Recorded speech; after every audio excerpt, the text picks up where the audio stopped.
waan fariisa akkasii kana. Baadiyyaa biyya keenya wani si jettu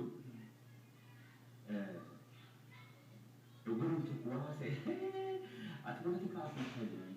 Politikaa afuufuun kun yeroo gama tokko yaattu ni jiddaa jechuudha. Ni jiddaniis.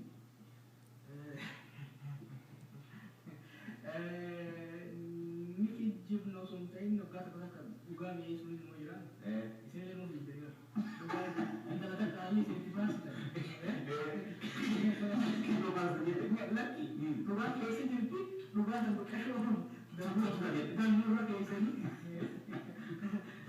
inda karun si balbalama yo ke karun balbalama kata ni jisi ujira uji fakata kawai berne mutis juga no ro mo de sto no ga yejiru akka ummata galutti oromo teggaay no kata tingu jire alagan ulum teggaay no kata tingu jire so ibara to pato ka jire ai politika ke fufu jirta sai jire sigale ni de chura oromo fi hidda ka wale ta oromo so ni oromo da yo dura ma si fakate e ci politika jo kuma e mo ko famne go de kesa tu mo e ro da bura de ero da bura da balle wata kambe ko mata ke sai dan kamne kana pura ni ma tin de zun ka raisari mata da ije de umani wa mani chuan jo san beo salve ga wana tigudan akmate ida abu bayi ani ni yo danci tan worki ba no gani ye bor worki ni ba ummani le yo botoli ka ga ya romoli tiji ba hupe yo ha hupe le akazi ya sani ran ba yetu sani ba hupe yetu sani politika ga ya ro du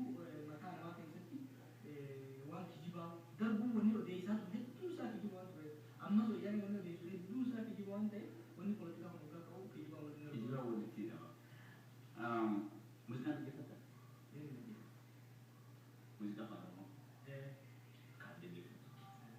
Orang itu ada set. Apa mana kadurin deh gitu. Zaman itu pun dah badia, deh. Tapi bang dia badia itu pun. Jadi lain, badia itu bagai ke kadurin. Ini di Malaysia. Orang dua kan. Kalau kadurin deh gitu kan. Bayi namu apa kamu orang yang mau country itu. Oke. Yo amma ta kesa